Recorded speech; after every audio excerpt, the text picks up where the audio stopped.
Hitting a target at a 2-mile distance is the current holy grail in the gun world, but in the king of 2-mile shooting competition, the distance only comes to those who survive a grueling qualifying round that separates the best from the rest. So far, only 6 have succeeded, and day 2 of qualifying kicks off next.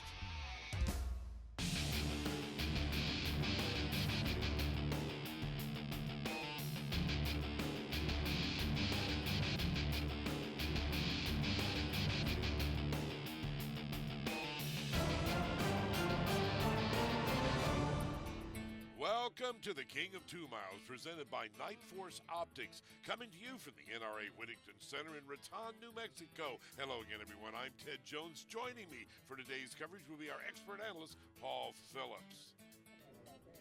Let's take a look at who has qualified in our first 6 weeks of coverage.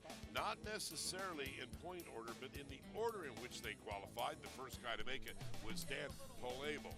Then our own Paul Phillips got into the action right there with over 39,000 points.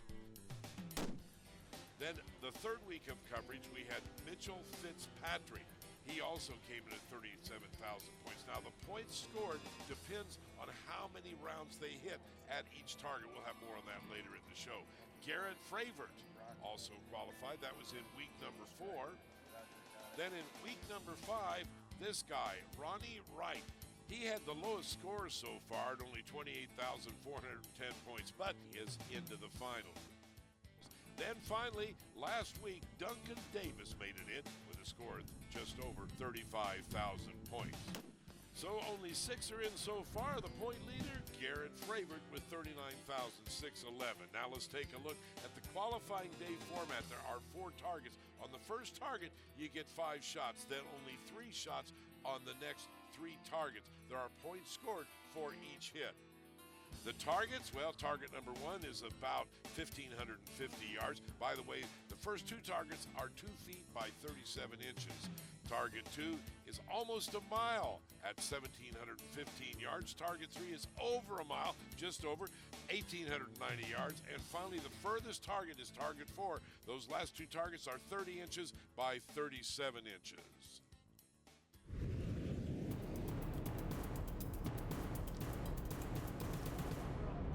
Our first shooter comes to us from Kingwood, Texas, ladies and gentlemen. This is Barry Hamilton. Now, you see the spotter crouched down beside him. You don't normally see that. That's David Griffith. Come down. And the first shot looks like it's a miss. 2 minutes. Yeah, that was over the top. They just came down, they saw the spot, and they're making a correction. Notice those big bullets he's got. Those are 416 improved cartridge. Same wind hold. 477 cutting-edge bullets. I'm maybe in the middle. Impact. Repeat. Come down was correct. Yep, they came down, just hit the bottom edge of the plate, and they're going to roll this to see how they do. Looks like he scooted his weapon just a little bit forward there. I don't know if that was intentional, but didn't bother him. Another hit, Paul. Yeah, you're in. Let's see. Yeah, that was only about 3 inches from the last shot. He's doing very well here. He's getting his position consistent. Impact. And what you can see, his third shot was only a couple inches from the last one. So those last 3 shots were only 4 or 5 inches in diameter, group size. He's doing very well here. Another shot. Look at that. Okay. 4 out of 5. Now, that'll get you a lot of points, right? Yeah, he just racked up a lot of points right there. Let's see how they do when they transfer to the mile plate. Ready? Now, this is target number 2, a different target. You ready? Yeah. Spotter up. I'm trying to. Ready. Yeah. Oh, shit. No. Come up 1 minute. You're in. Missed a little bit low there, maybe only about 2 feet low. The spotter saw it. They're going to make a correction and see how they do. He told him to come up 1 minute. 1 minute of angle at that distance is approximately 20 inches. Looks like they just went over the top. That was really high. Looks like they overcorrected on that one. That was 2 minutes It high. went too high. This is the third and final shot. You only get 3 on target number 2. If he misses, he'll be out of competition. Yeah, again, ballistics are so important here. You know, you really have to know what your elevation zeros are. And unfortunately, another miss. That was just underneath it. So Barry will be out. He missed the target 2-3 times. Look at that. He hit target 1 4 times. We caught up with him and asked him, what happened? We put in some windage to start, not enough, but we changed the sight settings and the elevations. Take a pause from the action now. By the way, the legendary Santa Fe Trail runs right through the middle of the NRA Whittington Center. And there we'll find the Frank Brownell Museum and this week's high caliber collection. We talked about the beginning of what we call modern firearms when we talked about the matchlock. This is the next evolution in what we call modern firearms. And this is called a wheel lock. Did away with the burning and smoldering rope. You put a key on here and you actually wound it up like you do a clock. And then when you actually pull the trigger, there's a wheel internal that would spin, creating a spark and igniting the gunpowder. It was definitely a big step up from the matchlock, but the problem with it was a very intricate mechanism and it was really prone to breakage. This gun dates back to about the 1630s. So again, you can tell even in those early days, when they didn't have modern machinery, the work that they were capable of. This is an extremely fine-looking firearm. Thanks to Robbie Roberts, we always enjoy his featured guns. We're going to take a break, but coming up next, our next shooter will be Tim Sellers. Stay tuned for more King of 2 Miles.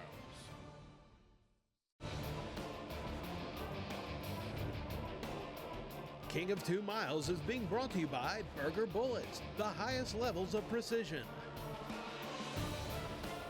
Bardline Barrels, cutting edge of barrel technology. And by McMillan Fiberglass Stocks, molding the way America shoots. Welcome back to the NRA Whittington Center in Raton, New Mexico, and the King of 2 Miles competition presented this week by Nightforce Optics. Let's meet our next shooter coming up. This is Tim Sellers from Richland Hills, Texas, and he has a Nightforce sticker. See it right there on the side of the rifle? Let's find out more about that.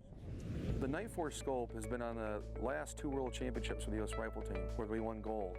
It's also been on the scope of the King of 2 Mile last year that won the event. Can you tell us a little bit more about the scope and what you guys got going on? Yeah, Paul. So basically, Nightforce has been building scopes for long-range competitive shooting for a long time. We build scopes for a little bit of all types of disciplines of competition, as well as long-range hunting now. And in our competition series, we've got things in the F-class disciplines, our competition 15 to 55 that's done real well with setting records. In the LR, we've developed this 7 to 35, which has 100 minutes of elevation travel, which is kind of unprecedented in a 35 power scope. So even if it wasn't necessarily designed specifically for ELR, it kind of fits the bill really well for that.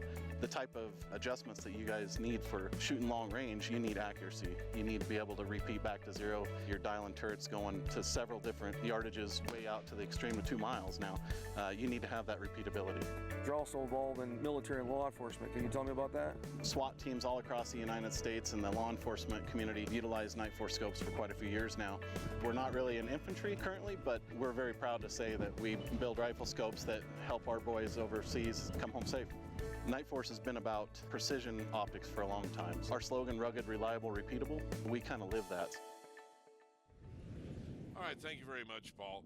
We asked Tim Sellers, how did you get into the sport? Probably like everybody else, I was hunting when I was very young, and we started shooting further and further out, and pretty soon my hunting guns were being torn down and turned into target guns. And as we got progressively further and further, it seemed to get funner and funner and funner. Should have gave him 6. Paul, there's a funny looking thing hanging down below the Nightforce decal. What is that? Well, that's actually something that he's been working with. It's for vibration control. Impact. Good hold, Tim. Well, he's got a hit on the first shot right there. Tim's experience comes from 1,000-yard bench rest matches. This rifle is using today is a 338 Edge. Dropped over the top. And that was a miss, which is unusual because he hit on the first shot. So something has changed. They're going to correct again, see if they can get him back on target. No, another miss. Yeah, that was just off to the right. A little bit of wind gust there. One of the difficult things with having a different caliber on the same team is that the flight time and the trajectories are different. So for the spotters, it's very difficult. And yet another miss on shot number 4. Now, he has hit the first shot, so he'll get to go on to the next target, but he needs points. And the fifth shot is successful, so he gets 2 out of 5. Let's take a look at exactly what happened. Shots 1 and 5 hit way over to the left, but the misses, Paul? Looks like they had a little bit of a let off, and they had 1 shot over the top and 2 off to the right side of the plate. Left. I added 2. Here we go to target number 2 with Tim Sellers. And it looks like a miss way off. Yeah, that was off to the right. See that? Yeah. 2 more left. You got it. Plates. So you heard the spotter tell him to bring it left. Yeah, that hit about 4 to 5 feet off to the right. We'll see how they adjust on this one. Must have went right over the top of it. And they went over the top on shot number 2. Now remember, he only gets 3 shots. No pressure here. If he misses this, he's out of competition. Yeah, that's one disadvantage with the smaller caliber. It's hard to see those impacts. Well, the point is he had no hits on target 2, so he's out of competition. And we asked him, does the time of day you shoot really matter? You generally assume the winds are going to be down early in the morning, and we thought we would have that chance. And well, they picked up before we got up, and we were really on our trajectories, on our calculations. We were right there.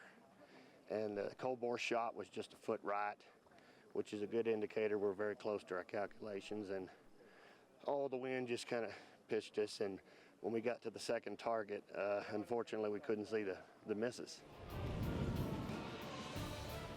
We'll take a break from the action. When we come back, you'll meet this man, our next shooter, Andrew Shaver. Stay with us for more King of 2 Miles.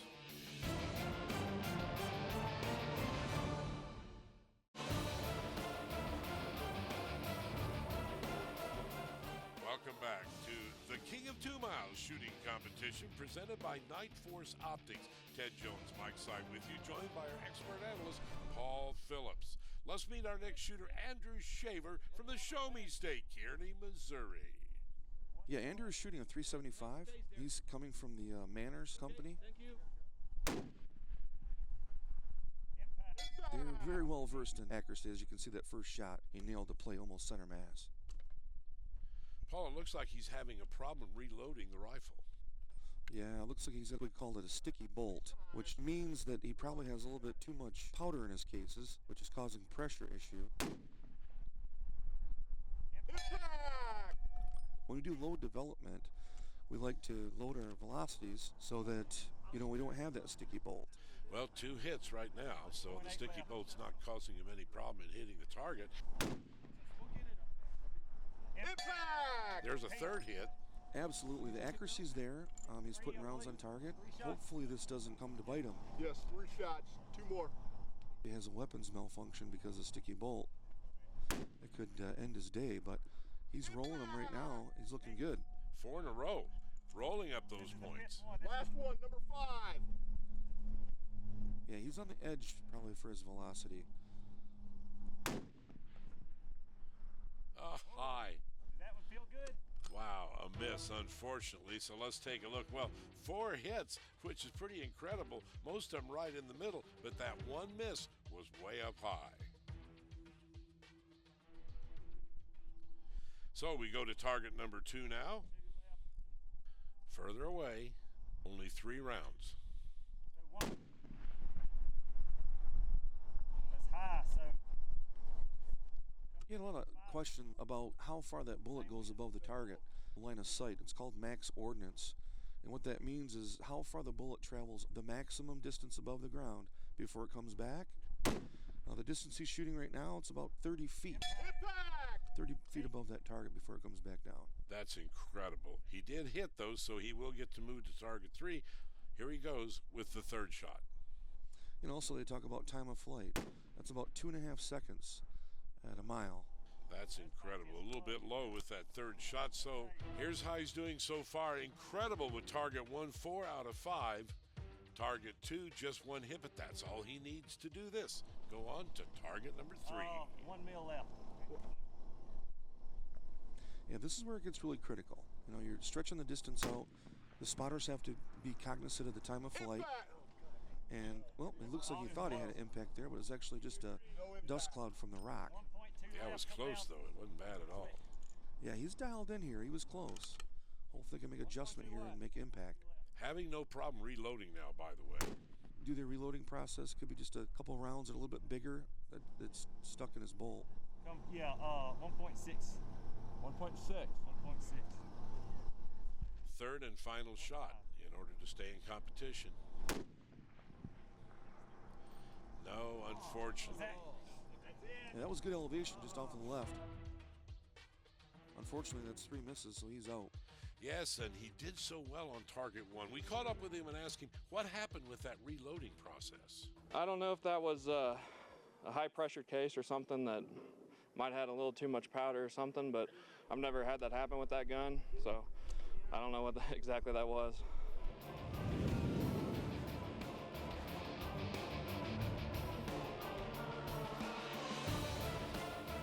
Time for another break. When we return to King of 2 Miles, we'll meet our next shooter. His name, Doc Beech. Stay with us.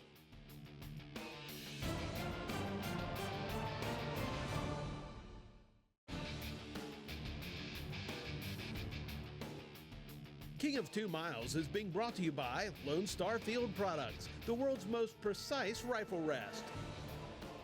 Applied Ballistics LLC, the science of accuracy. And by Stiller's Actions, building the highest precision custom rifle actions in the world today.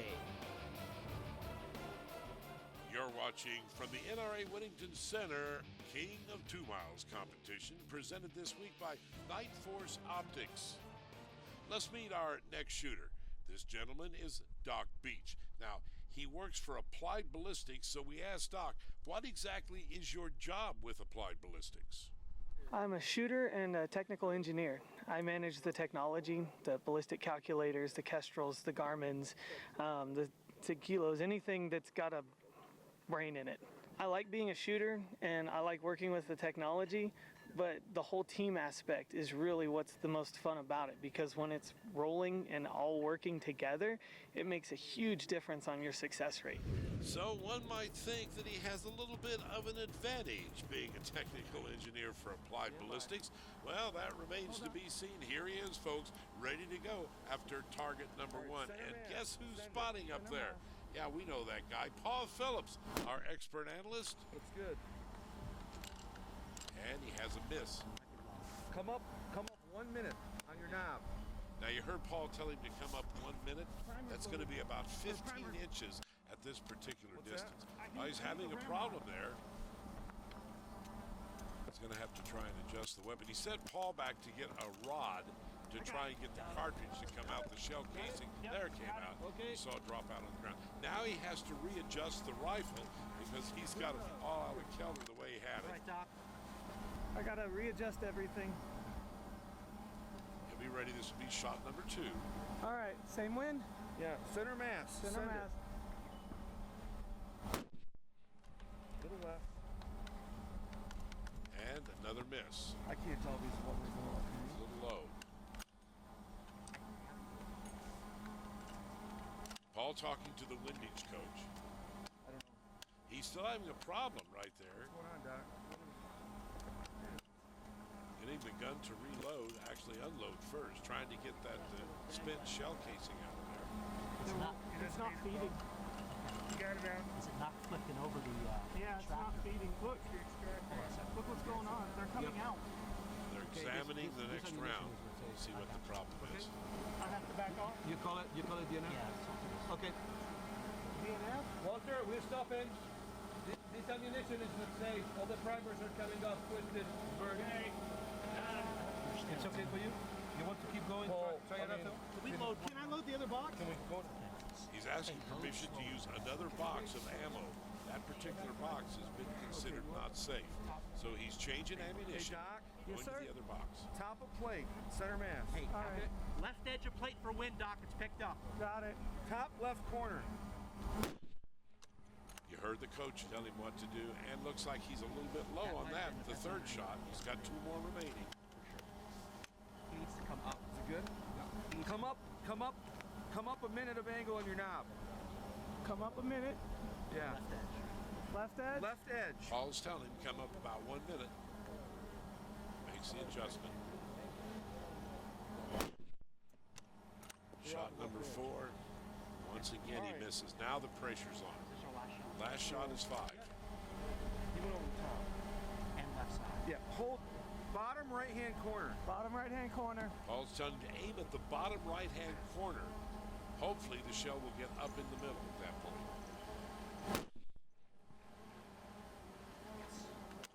And 1 more miss. So we take a look at the target right here. You can see all 5 misses right there. He was coming close, but he couldn't quite get it into the middle of the target. I had a bit of an ammunition malfunction. We had some primers that came loose when chambering the rounds, and the ammunition became unsafe, so we had to call it. Because it's better to be safe and shoot another day than it is to force the issue and kill yourself. So we had a little drama there with Doc Beech. Let's take a look at our 6 qualifiers one more time, and it looks like Garrett Fravert, this time we have him in order, is our points leader, 39,611. This is Ted Jones for Paul Phillips. Thanks for watching. We'll see you next week with more King of 2 Miles.